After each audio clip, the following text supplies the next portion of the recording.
Well, here we are. Good morning, friends in Europe, Africa. Good evening, late, or very, very early good morning. In some part of America, can't think. I think it's actually the middle of the night over there. Well, good evening, good afternoon, good evening here in Australia, New Zealand, Asia. It's great to be here. Something a bit different from usual. Not an AMA today, but I called it an online class. I consider it more of a discussion with our community. I'm just going to share what I've found to be useful with all the thousands of pre-sales that we've had on Presale and my own experience before that. And then more than happy and actually very keen to hear your experiences as well, your tips, what you have found to be useful to look for and to look at when deciding whether to invest in a pre-sale or not. In fact, the title of our online class discussion today is Pre-sales, what to look for. Now, why did I think of talking about this?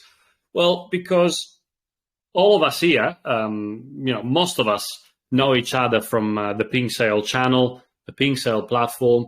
We've seen so many, like hundreds, thousands of pre-sales, fair launches. We've seen some of them doing, 3x, 5x, some of them doing 10x. 100x, 1000x.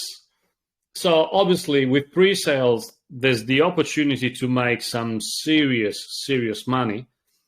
But on the other hand, we've seen also a lot of them doing negative, 100x. And that's when they actually end up launching and something more sinister is actually not a play. So I thought, well, why not? I've been in Presale since day 4, I think, since day 1 from Presale, the platform, and I've been there for the 7,392 projects we launched, and why not share a little bit of my experience and what I think we should be looking at when investing. So we said pre-sales could be a way to make incredible amounts of money, and we've seen some of them doing really, really well. I actually did very, very well in particularly one of these pre-sales.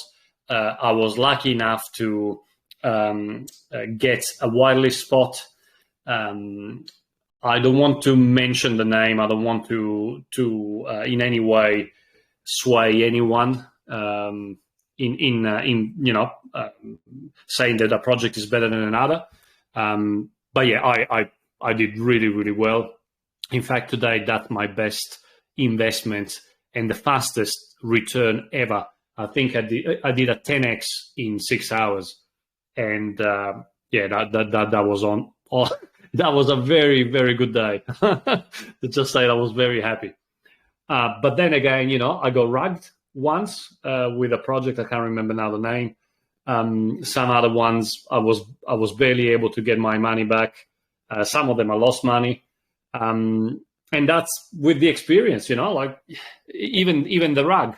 I thought I was doing everything right. And you know what? I wasn't, because I broke my rule of never investing without doing proper research. And I didn't have the time at that time. And that's what happened. But okay, so what very, very briefly, what's a pre-sale? A pre-sale on Presale or on any other launchpad that we know, on BSC or Ethereum or Phantom or whatever other blockchain, is also called or also known as IDO, Initial DEX Offering. Basically, we're talking of a way to to do crowdfunding, to raise funding for a project. And it's called initial DEX offering because after the project gets or raises the funds, then liquidity is sent to a decentralized exchange such as PancakeSwap on BSC or ApeSwap or Uniswap on Ethereum, and the trading starts straight away. So they raise funds on Presale, then they are successful. Excuse me, and then they just click on finalize. Liquidity is sent there, and the trading can start straight away. But today we will call it pre-sales. But yeah, if you hear of IDO, it's the same thing, initial DEX offering. Other ways of raising funds for crypto projects are also called ICO, initial coin offering. There's an initial exchange offering, and other ones as well that escape me right now. But there's different ways. But we're just talking about pre-sales. Now, when I say pre-sales, I'm also including fair launches. Okay, anything that gets listed on Presale. So whether it is a pre-sale with a soft cap and a hard cap, or a fair launch just with a soft cap and no hard cap. A hard cap is not known. It could reach whatever number. Now, the most important thing, we are here because we want to make a little bit of money investing in the right projects. What do we look for when we see a new project listed on Presale or on any other platform? What do I look for? I'll give you my tips and my order of importance for these things, okay? And then again, the second half of this discussion, I'd love to hear from you and what you found useful, and I'd like to hear the results as well. Because if something works, hey, let's share our knowledge, let's share the tips, and learn from each other, and try to make a little bit of money together. Now, what do I look for when choosing whether to invest in a project or not? First of all, my rule number one rule, I should say, is this. If I don't have the time to do the research, I don't invest. I broke my rule that time that I got rugged, and guess what happened? I got rugged. So first of all, my passionate advice is, if you don't have time to do proper research for the project, do not invest. It could be the best project in the world, but if you don't have, if you cannot be 100% sure in your heart that everything is covered, there are no red flags, everything is legit, don't do it, because it's basically at that point you're gambling, and that's what I did. I did that wrong, and I paid for it. Okay, with that, set aside, need to have time to do this. What do I look for? First of all, I look for the social media channels. So if I see a new pre-sale being listed on Presale, I immediately look, first of all, whether there is a Telegram channel, whether there is a Twitter account, and these two are my main things that I look for. It could not, I'm still expecting to see a Telegram channel, but it could also be a Discord channel. But one of the two has to be there. Then I click on that link, I go into the channel, and I just check. I join, I say hi, I check what the interaction is. Are there any mods there? Are the mods active? Is the channel fully botted? How do you tell? Well, you look at the numbers in the channel. For example, look at ours. In our channel now we have 677 members. We have 60 online. Okay, so that's a very good ratio. Also bear in mind that most of our community is based in Europe and Africa, and Asia as well, but most Europe and Africa. So a lot of people are still not connected. So that's a very good ratio. You see here in the online class right now, 16 in the voice chat. When we have the AMAs, we get to 50, 60 people. that's a good ratio. So that tells you, okay, the number of members is real. There are no bots. Other times you see channels with 20,000 members and there's maybe 200 people online. Well, obviously that should tell you something is not quite right. Or 20,000 members and no messages for 2 hours, and then you see maybe 10 messages with people saying hi, good project, to the moon. Then those are bots. So these are things I look for straight away. Is the channel botted? Does the channel have any members whatsoever? Does the channel have real members, but are they only 20 members and they want to reach a hard cap of 500 BNB? Well, it's not going to happen, is it? Realistically. So these are things that I look for immediately, and they give me an idea of the type of project and the type of team that is behind it. Okay? And we're going to talk about the team later on. The second thing I look for or I look at is, once I'm happy with the social media channels, with the Telegram channel or Discord, I look, are these people doxed, or are they KYC'd? Now, I think that it's very important for us to understand the difference between these two terms. Okay, so dox and KYC are not interchangeable terms. When a team is doxed, it simply means that they have shown you their pictures. They come in the voice chat or video chat. You can see their faces. They put a link on the website to LinkedIn, anything like that.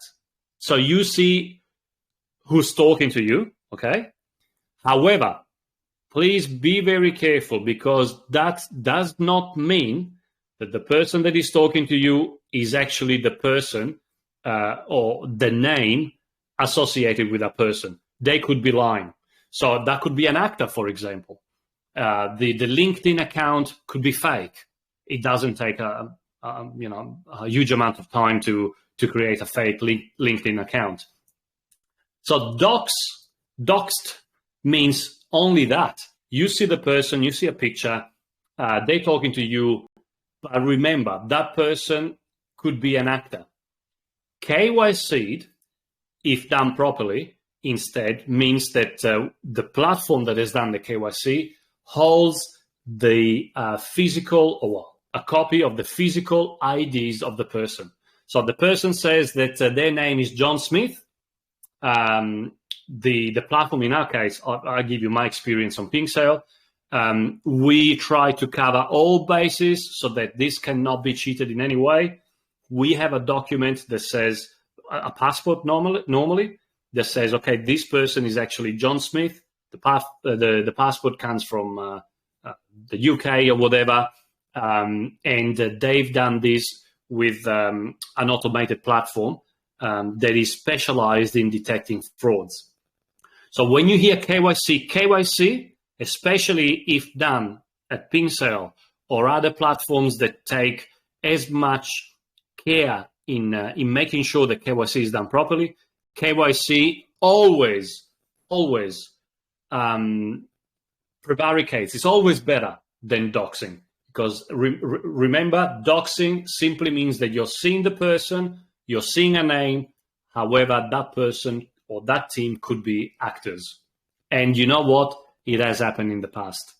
So do I look for these things? 100%. If I go to Presale and I see a project launching, they've done the KYC. Obviously, I'm involved in behind the scenes as a sales manager, AMA manager. So I see these things. I don't see the documents, but I see whether they've been successful authenticating. And also, if they're doxed as well, that gives me much more ease. I'm much more at ease investing in that project, because I'm thinking, hey, these people are willing to put their names, their real identities behind the project. and they know what's going to happen if they do something dodgy, which means we release their documents, and those documents will always be on the internet forever. They're never going to be canceled. So is that a very good point in a very good aspect or feature to look for in a new project? 100%. It's one of the first things that I look at. Okay, having said that, what's the next point that I look for? The team. Yes, they're KYC'd, or they might be doxed as well, but what about the team? Has the team launched other projects before? Is it experienced? I particularly myself, I want a team that has done something before, that has launched projects before. But then the other question I ask myself is, okay, what happened to those projects? So they've launched projects before, they've got the experience they need to launch these projects successfully, but what did they do to the projects before? Did they abandon the projects? That's not good, obviously. But on the other hand, you might have a marketing team that is helping several different devs launching projects, and they just launch a project, then they leave the project with that dev and that team, then they move on to the next one. They do that, and they do that for work as a profession. So I love these type of teams, because I know that they can show me that they've already done good projects. They were able to launch. They chose the right type of marketing, the right time to launch. Again, that gives me trust and confidence that this new project will be just as successful. Okay. What else? All these things good. Telegram channel is busy. The team is KYC'd and doxed. The team is good. I know that because they launched more. Now, what about the project itself? Does the project have a real use case? Is it a meme token? And again, here, please bear with me. I'm not saying that meme tokens are not worth investing. I made a lot of money out of meme tokens. But again, a meme token could go really, really well, or could go really, really bad. Because at the end of the day, a use case of the meme token is zero. But then again, a meme token could have a great team behind, and they could start as a meme token and have great rewards, or partner with something. So it's always worth examining each project individually. But if I see a project that has got, for example, a platform, has got real devs behind that are going to offer real services for a fee, all these things, make me think, okay, these projects, this project, these people are here to stay. They are going to be sustainable, because even if the market goes really bad, even if we go into bear market, generally speaking, even if some of the investors sell their tokens, it doesn't really matter to them, because they still get revenue with their services or their products. Or perhaps it could be a new project with a new idea that has never been done before. And again, an example completely random. Again, please do not go and look for a project that has got this, but completely random example. A project that uses crypto to buy spare parts for cars, and they already have a chain of mechanics around the country. Well, all of a sudden I'm thinking, heck, they already have let's say 200 shops. They're going to use crypto now in these 200 shops. This is really good. This is really bullish, because it's just a matter of introducing a different form of payment. So these are all things that I look at. What's the use case of the project? Is this something that has been done a million times before? What is the chance that it's going to do well? Not much, right? Is this something a one-off, first time ever, new use case for crypto? the team is prepared in real life business, heck yeah, great. Let's have a look at it a bit more in detail. Now, the other thing that I look at, speaking about the use case, is what type of marketing are they doing? They might have the best project ever, and they might either not have any money whatsoever to do the marketing or not being able to choose the right type of marketing. Let's be frank. Marketing is everything. It's everything in real business. It's even more so in crypto. There are hundreds of projects that launch every single day. You need to get out of the crowd, to stand out some ways, and the way to do that is marketing.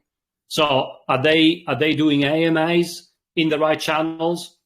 Are they just paying for shillers? Are they just having people going to Telegram channel saying, check this contract, or going to Reddit? Well, that's not going to work. It's just not going to work. Are they going to do AMAs at Peeps Crypto Talks? Big bonus, big plus. Are they going to the big channels as well? Again, all things that you look at and whether they're giving the project the best chance of success. The other thing is, what launchpad are they going to use for the pre-sale or fair launch? Are they going to use a free launchpad? Are they going to use a launchpad that is cheaper than the launchpads that have got a lot of volume like Presale? Again, if they do that, remember, please, cheap is not good. Cheap is not good. It's just like a mantra that you have to repeat yourself over and over and over again. Why do Apple charges premium amount of money for their iPhones, for their products? Because they're bloody good. Because if you buy an Apple iPhone, you know that it's going to work. If you buy an Android, even a good quality one, by all means, it might work. I always bought Samsungs. After 1 year, they're just piece of junk. They stop working. They are buggy. They don't work. They're a little bit cheaper. Well, not anymore now. But you get my drift. Cheap is not good. So if they want to save a little bit of money to launch on a cheaper launchpad, then that's a red flag for me.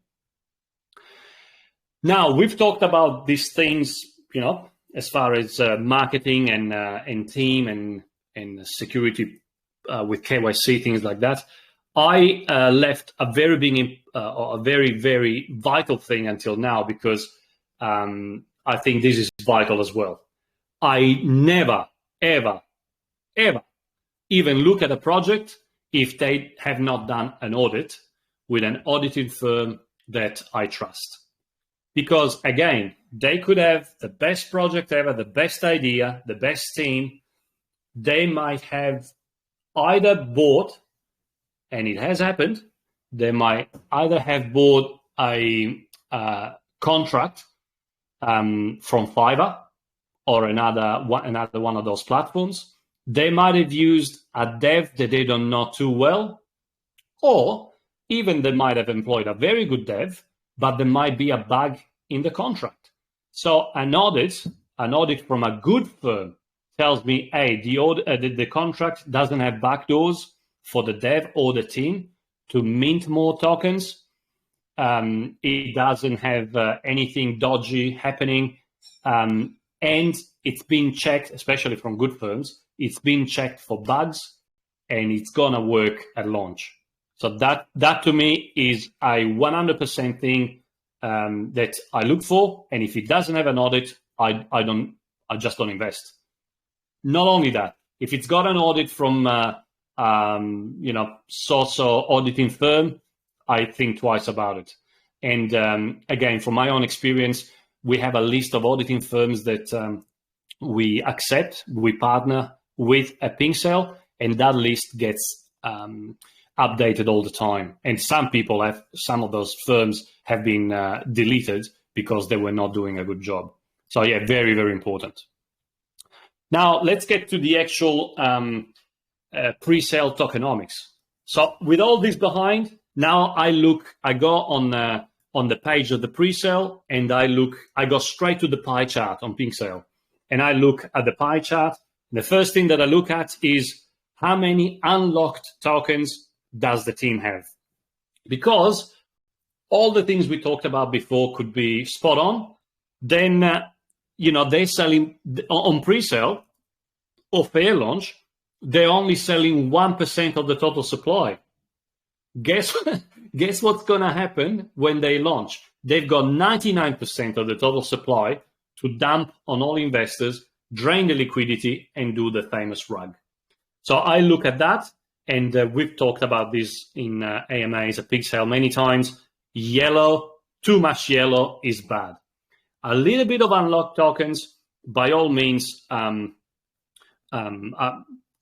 be okay, can be justifiable. Maybe the project is a gaming project or whatever, and they need some of the tokens to give out for the game rewards, for staking, for farming, whatever. But if I see a project that has got anything more than 25% unlocked tokens, I think, oh, okay, let me see why. They need to give me a very, very good reason for that. Okay, so unlocked tokens, a lot of unlocked tokens, big red flag. Because remember, if they're selling you in pre-sale, if they're selling 1%, and this is an example as a number, 1% of their total supply, then the moment that they launch on PancakeSwap, they have in their wallets 99% of the supply to sell. And it doesn't matter how many investors there are. It's just a matter of numbers, and you can't fight maths. The same thing that along the same line, I also look at the percentage of liquidity that they're locking into PancakeSwap. Are they locking just 51% on using Presale, which is the bare minimum? Why is that? Why are they not locking more? What are they afraid of? What do they want to use the other percentage of? So just very briefly, what that means is, let's say that they raise 1,000 BNB. If they only lock 51%, it means that 510 BNB will go to PancakeSwap as liquidity, and in their wallets, they're getting 490 BNB. So is this just a cash grab, or is there a reason for using so much or getting into their wallet so much of those raised funds? Are they planning to launch on a centralized exchange? Do they need those funds? Again, to me, I like to see 65% above of locked liquidity. That makes me feel safer when looking at a project. And very, very last, this is something that I really don't look much at, but some people might, is where the team is from. To me, if I have looked at all the other stuff above this, before this, to me, it doesn't really matter where the team is from, because it could be from the dodgiest suburb in my city in Italy that I know being really, really dodgy. At the end of the day, it doesn't matter. If I know that the team has delivered before, they KYC'd, they're doing all the right things, to me, where they're from doesn't matter at all.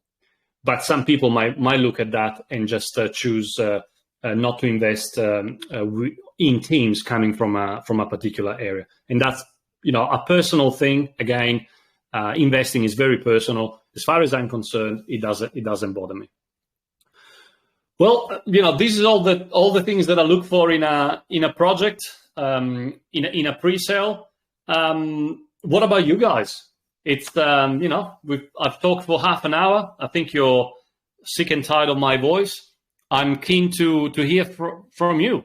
What are your tips? What do you look for in a new project, in a new pre-sale or fair launch? Please feel free to raise your hands. Okay, Sahil, let's hear you, please, first. Okay, I am audible.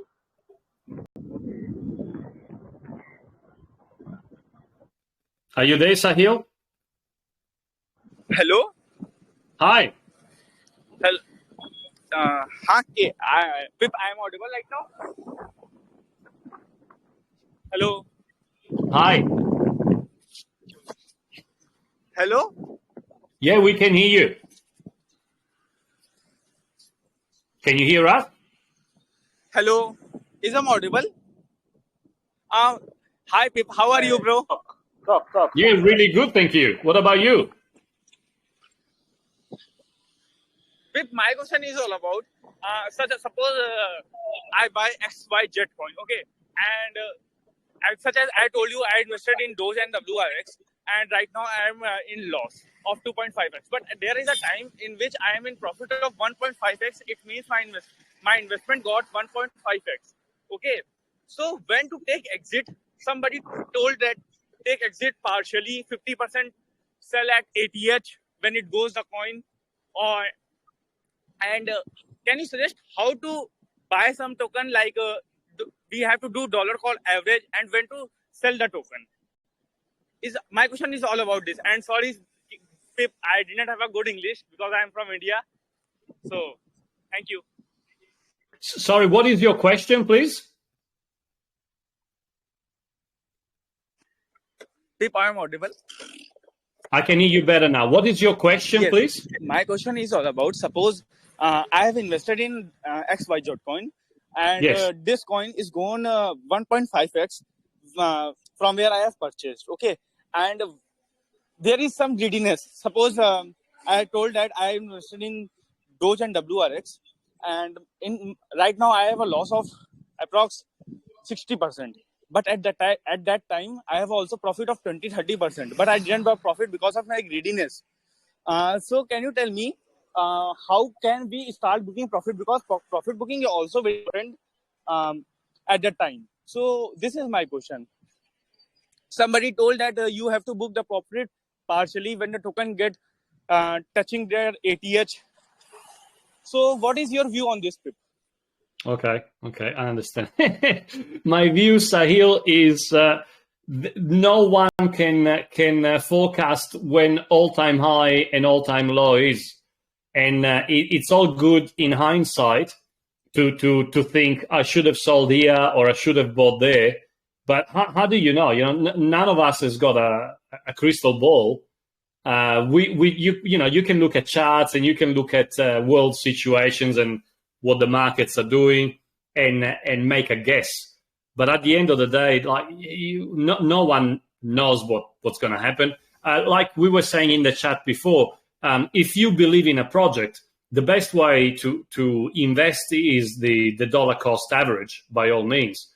But would you do that for an altcoin? I wouldn't. Are we talking of Bitcoin? Okay, that makes sense. If you believe in crypto, you also believe that Bitcoin sooner or later is going to go to $1 million or more, and I can't see any problem with that happening. So dollar cost averaging now, it's just delayed gratification. It's going to go up there. So who cares? Would you dollar cost average Ripple? I wouldn't.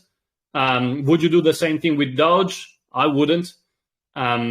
It's a personal point of view, but from what I've seen in the last 5 years, I wouldn't trust any altcoin. Ethereum, not different from the typical altcoin. BNB now it's got a massive infrastructure behind it. I don't think of them as altcoins, but the ones that I just said, Ripple, Doge, anything like that, I just don't touch those anymore. They're all things that we do when we first start into crypto.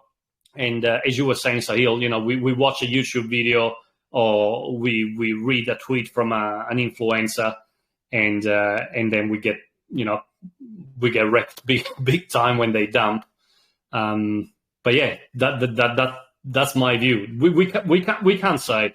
You don't know when all-time high is. The only thing that I think now I don't do anymore, and I think it's important for us not to do, is stop beating yourself up for missing all-time high, for missing all-time low, and missing those opportunities. Because you know what?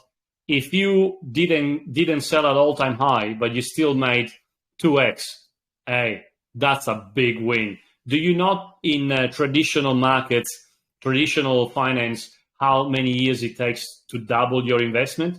If you've done that in 6 months, 1 year, that's a big win.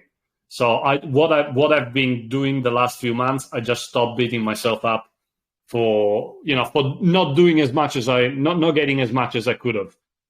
Every single win is a win in my books. Yes, Pip. But how you book the profit and how you take entry in some coin, like it is you want to take entry in Bitcoin. So can you tell me that how you take entry? You invest all your funds at one time, or you do dollar cost averaging? This is I wanted to ask. Oh, okay. No, I'm a full DJing. I don't do dollar cost averaging. I look at I don't hold for a long time unless it's Bitcoin. I just look at quick scalps. It might be a quick scalp of a day, of a week, or a month. But when I'm happy with what the growth is, I just sell. And that's my trading style. Each one has to play using their own trading style. But after being through the massive crypto winter of 2018, I don't hold anything anymore unless it's Bitcoin. Oh, and how you book the profit, brother? How I do what? Sorry? Profit booking. As I told you, it is very important. And right now, I am regretting that I didn't booked my profit when my investment is multiplied by 1.5x, and now I am loss of 60%. Profit booking is too important, Pip. What do you mean for booking profit? Selling the tokens. And, yeah. Yes. Suppose okay, yes. Yeah, I sell when I'm happy. I'm selling when I'm happy with the growth. So sorry. Yes. And there are a lot of persons like me also. Greediness always sucks. They do what? Sorry. Greediness. Oh yeah. Oh, yes. It's yeah. We all have a little bit of greediness. Otherwise, we wouldn't be here in crypto. But need to be careful that it doesn't take over. So again, as I said, now when I do 2x, 3x, I'm happy, because if it takes me, 1 day, 1 week to do that, if you look at real life, that's a massive win. So if I don't have a number, I don't wait now for 2x or 3x to sell. If I think that there's no more growth available for the short term, I sell. Okay. This is my question. That's my answer. And thank you, Pip. You are delivering us the best content. Seriously, to be honest, your project that you give us is really a good project. I researched a lot but do you know research is also very important. So I did it. And to be honest, I didn't have a good English. I am from India, so there is a little bit problem. That's okay. Everyone is welcome here, Sahil. Doesn't matter, what your level of English is. So thank you very much for participating. Yes. And Pip, I want to say one thing also, that my friend, I told that Ayush is my friend. He is with me right now. Oh, that's good. Hi, friends Yes. of Sahil. He want to talk to you. Hey, Pip, how are you? All good, thank you. Good to hear from you. Thank you, Pip. No worries. All the best. Let's move on to someone else now. Thanks. Yes, thanks, Pip. Sure. Thank you. Okay, we have Maisie Mike. Free to talk, Maisie. Thank you so much, Pip. I was just typing. I was going to say Sahil is a very happy fellow. I love how he always laughs. But anyway, it's good one, Pip. You've done so well this morning. You've touched on a lot of things, and I can only thank you for bringing this opportunity our way. I wish I had this talk when I first joined crypto. For me, it was just yes, it was just don't a we gamble. all? Don't we all? It was a gamble. So I see the project. I like what they are talking about. Oh, I'm eager to double my money. I go in, and then I've not been so unlucky most of the times, but then I've lost some considerable amount of profit I should have made. So, but basically these days, what I look out for, I had penned down a little thing, something here, but it's in no particular order, basically. So for me, these days, I look at the size of the team. So if you are Yes. just coming and you are just two people, probably you met on Telegram, because I get a lot of DM these days. Someone will DM me randomly and be like, "Come, let's create a token together. I have the idea, Mm. blah blah blah." And Mm. I just wonder, you could have actually sent that message to someone, and they probably came together, got a dev from Fiverr, and paid the guy. He did an amazing job. Like if you're just 2, 3 in the team, I'm not really convinced. I want to see some level of commitment, some level Mm-hmm. of teamwork. There's a particular project I'm holding right now, and they're like, I think in total they are close to 12 or 16. And I plan on holding that project till the end of the year, because I feel like it's at the end of the year they're going to actually do better, with some other utilities also springing up. So what has given me that confidence basically is just the size of the team. So if you're Yeah. just 2, 3, I'm not so convinced, because how do you want to manage the community? How do you want to focus on marketing? How do you want to focus on development? There are going to be issues with the contract you want to touch on and all those things. And if it's just 2, 3 of you, how do you want to do all that? So basically, that doesn't convince me so much. And also, the second thing I penned down here was the number of whitelists. So oftentimes, it might be not so much of a red flag, but when I see a lot of whitelists, you come on AMAs, you want to donate 2,000 whitelists, someone coughs, you want to give him a white, they tell you thank you, you want to give whitelist. I just feel like you are just so eager to get that pre-sale field, and you are willing to just give it all. I don't know, but that's one thing. If you are conscious of your project and you know that there's so much benefits coming with it, you feel like the whitelist would be a bit scarce. You want to, because of the hype around it, you want to reduce the number of people you allow to come in, just because you know it's going to the moon and stuff. I don't know. That's just basically me. If you are doing so much, you're pressurizing people to get in with whitelist, giving out whitelists at this latest things. I don't know. For me, it's just, it might not be so much of a red flag for some other people, but it's something I always look out for, and I might just go do some more research on that project before I invest in. Also, Yeah. so with projects that have utilities, and then you wanted to initially launch, I know the market is not so favorable at this time, but like you had a hard cap of over 1,000 or maybe 1,000 BNBs, and then maybe you tried to launch the first time, it didn't work. You now reduce the hard cap to 500. You still try to launch, it didn't work. You are now brought the hard cap down to 100. I'm wondering, if you had a hard cap at first set at 1,000, I'm supposing that you had plans already on how you were going to spend that money, especially because you have utilities and other things that might need financing for. And now you're trying to reduce, just so that you can actually launch. For me, I would want to take a second look at that project and see that Mm-hmm. they are not just trying to just get money, get the liquidity, and then eventually they rug. So that's one thing I also look at. And then the professionalism when it comes to AMAs, how you handle AMAs, because actually that's where you get to talk to investors. And if you are doing you are not sure about a lot of things, you are saying you need to go and ask somebody, you need to do this, and we are looking at, we hope. I know crypto is all about risks, and then sometimes you're not too sure about a lot of things. But there are some things that if you know what you are doing, you won't make some mistakes. You won't do some errors in especially in the development stage. So basically, I look at the professionalism, how they handle AMAs, how they handle people on their communities, and especially with other platforms, social media platforms, Discord, Twitter, and all that. I just want to check out how they've been doing before and all that. And then when people come on AMAs and make certain promises, we've had 50x's in the past. We've done 100x. Come in 1 hour, you do 10x. Like, how are you sure you are like? And then there's no concrete thing on ground to see that okay, this person is actually working towards something like that. It's just making blank promises and all that. I don't, it doesn't freak me because I'm not so much in a hurry to make all the millions. How old am I? So I want to look really into it and see that they have actual use cases for their tokens if it's not a meme coin, and then see that they have the capacity to pull off whatever they are promising, because in this day and time there are just some things that if it's not worth it, don't go into it. And then there is also the level of marketing.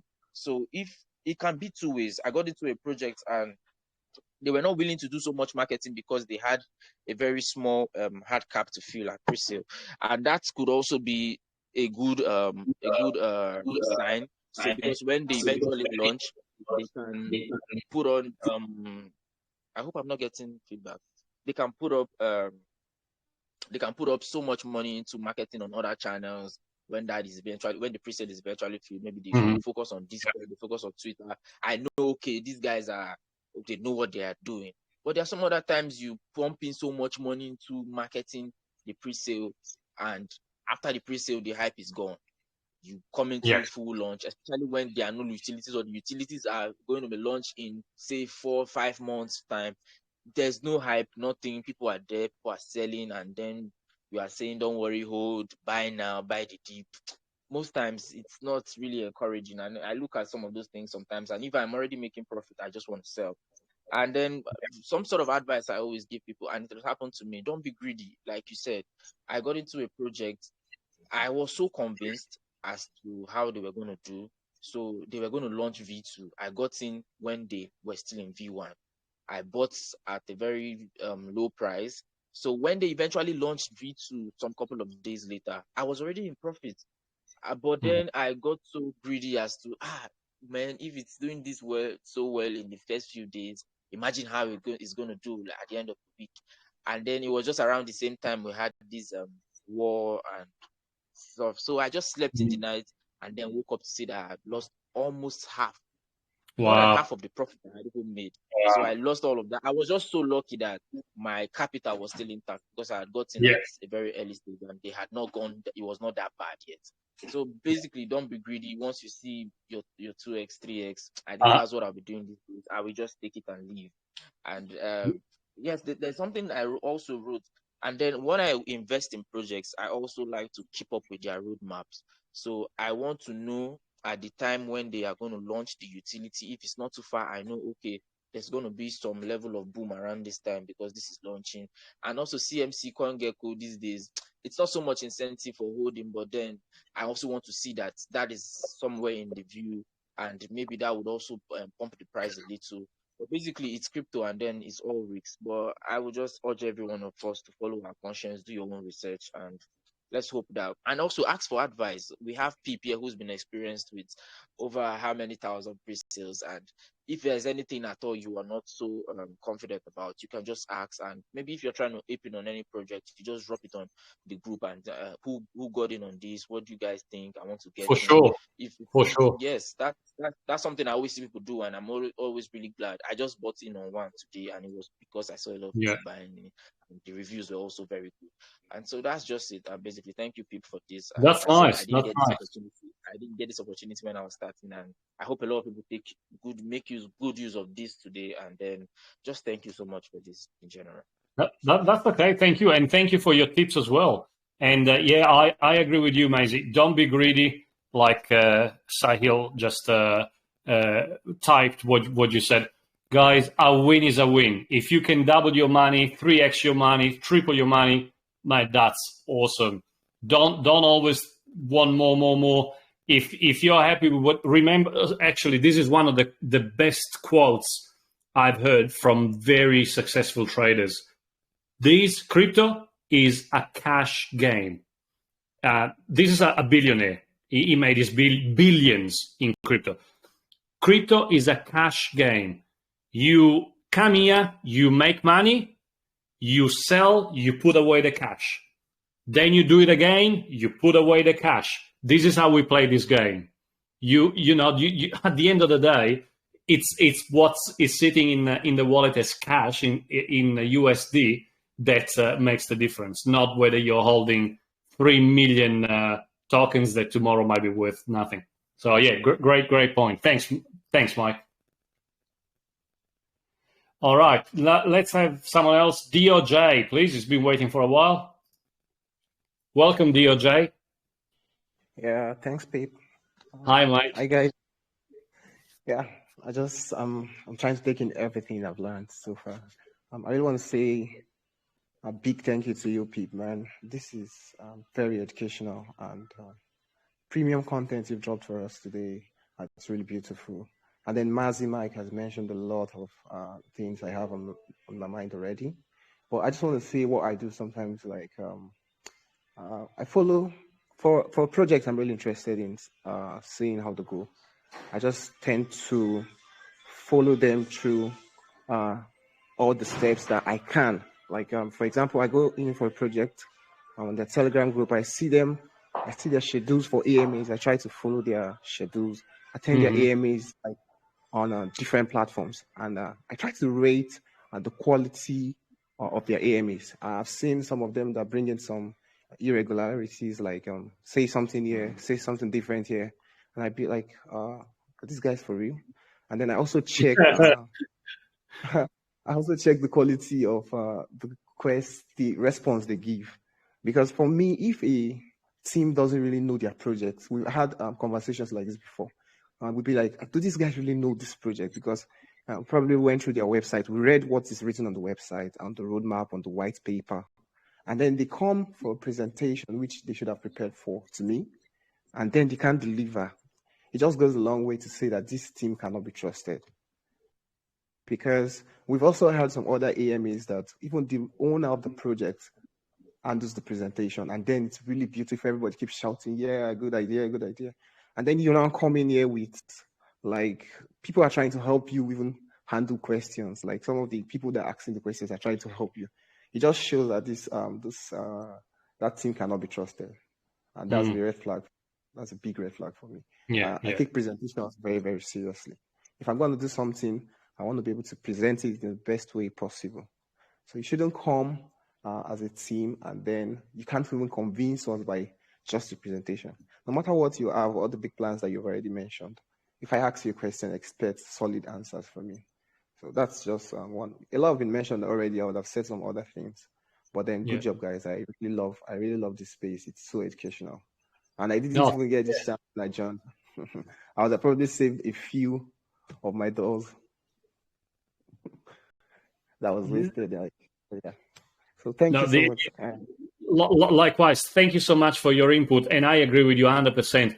If you can sell me, if you as the dev, as the project owner, are not passionate about your project, how do you expect me to invest in it?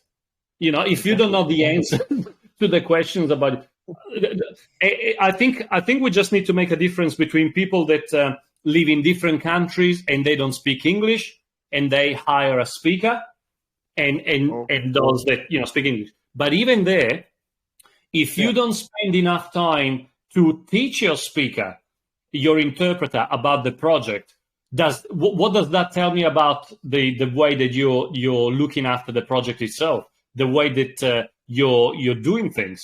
So 100%, AMAs are so important. It's actually one of the things I forgot to mention, just because I'm always hosting them. So to me, it's normal. But great point, DOJ. Very good point. Yeah. Thanks a lot, man. Thank you. Thanks. Okay, let's have Greek. Greek has been waiting a while as well. Hi, mate. Guys, so. Hi, buddy. Hello, can you hear me? Yes. Oh, awesome. You've touched on a couple of things, and I think they're actually very great stuff. So, but yeah, I think I would just add a couple of things to some of the things you said. You've actually spoken well. The first thing I look at has to be the staking APY. That is, if the project does have staking. Historically, or according to data, there hasn't been a research, that clearly proves this. Yeah. But then any APY above, say, 80%, no matter the timeline, doesn't exactly work. The project is literally going to fail. Say you see projects tell you they have staking APY of 8,000%,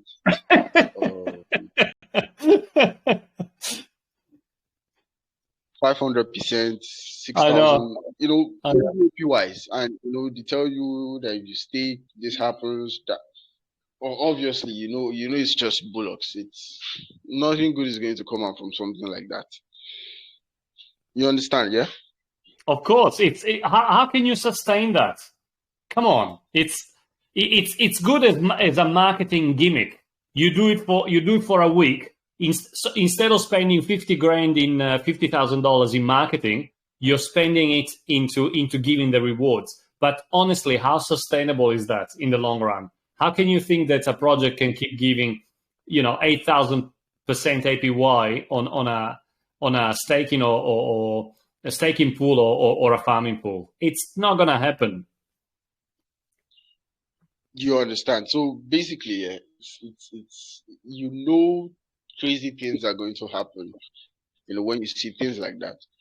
And I think the second thing I would want to touch on, which I think is personal, has to be the sell tax immediately after launch.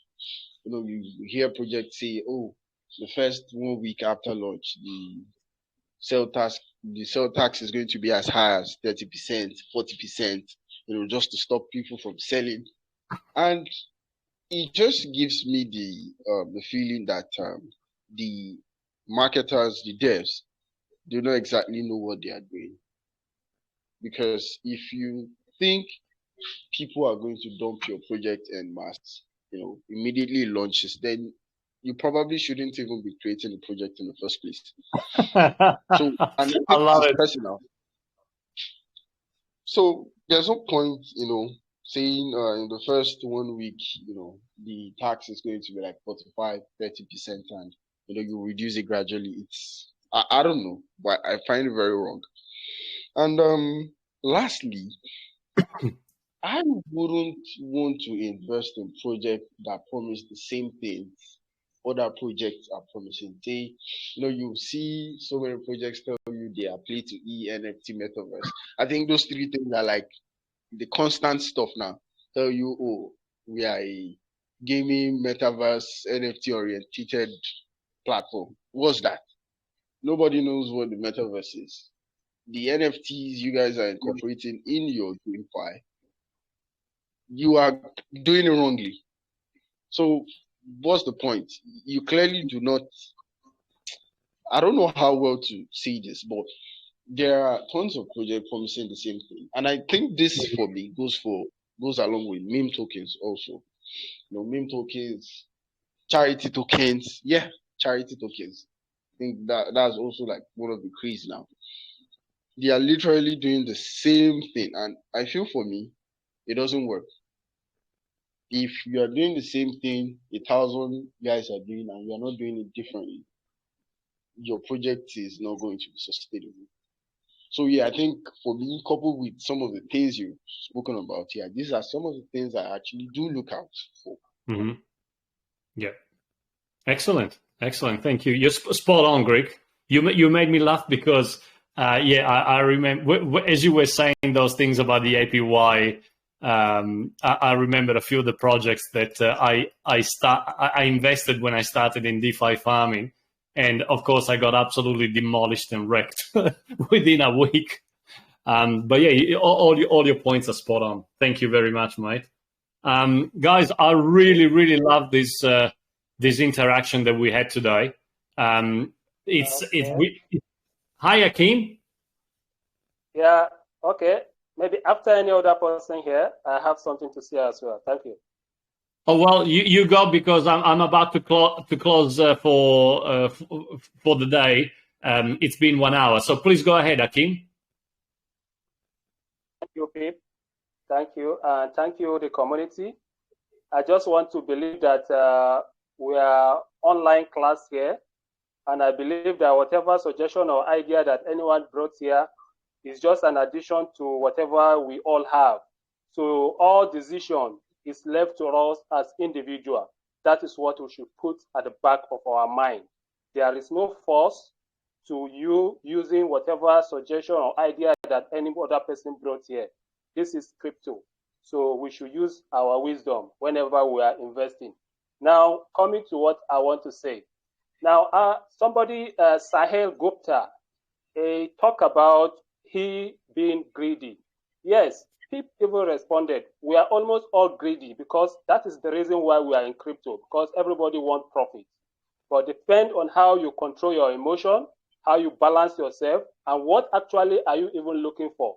That's one thing. So for me, for example, in that area of when I'm to sell, some say once they've got 1.5 or 2 times, they sell everything. No, for me, in my own way, in as much as I'm able to get even 1 time, for instance, depending on the project, if I am convinced that this project is going to do well, which of course I may be wrong, that is individual, but if I'm convinced that this project is going to do well, either it is 1 time, 2 times, or 20 times, or 50 times, or 100 times I have done, I will sell, but my selling won't be 100% because maybe I see the vision that this thing will do 1,000 times, for instance.